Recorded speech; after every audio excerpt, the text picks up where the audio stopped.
সামান্য বেলুন আর একটা পাইপ দিয়ে ট্রেনের হর্ন বানাই নিতেছে। তো গাইস আমি এখন এটা ট্রাই করে দেখবো যে আসলে কি বেলুন এবং কি পাইপ দিয়ে কি ট্রেনের হর্ন বানানো সম্ভব কিনা। তো আমি এই যে দুইটা বেলুন নিয়ে আসছি। তো আমি সর্বপ্রথম এটাকে একবার ছোট একটা টুকরা করে কেটে নিব। তো এই পাইপের টুকরাটাকে বেলুনের ভিতরে ঢুকিয়ে নিতে হবে। তো গাইস দেখো মোটামুটি আমি এই যে পাইপের টুকরাটাকে ভিতরে ঢুকিয়ে দিছি। তো আমি এখন এই মাথাটাকেও এই যে পাইপের মাথায় লাগাই দিব এবং কি এটাকে কস্টিপ দিয়ে টাইট করে আটকাই দিব।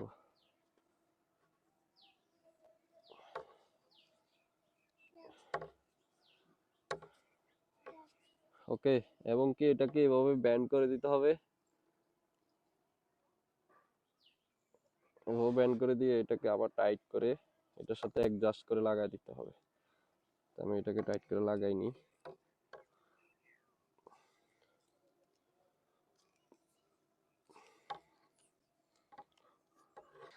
তো গাইস দেখো আমার এটা একবারে পুরোপুরি প্রস্তুত। তো আমি এখন এটাকে ফুলাবো, ফুলিয়ে ছেড়ে দিব। ছেড়ে দেওয়ার সাথে সাথে এটা থেকে ট্রেনের হর্ন বের হবে। তো দেখা যাক বের হয় কিনা। তো আমি এখন এটাকে ফুলিয়ে নিব। বিসমিল্লাহির রহমানির রহিম।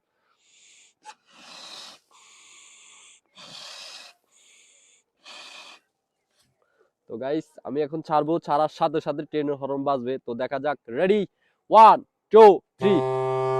ওয়াও, অসাধারণ। হো হো, ভিডিওতে যেমন দেখাইছে 100% কাজ করছে।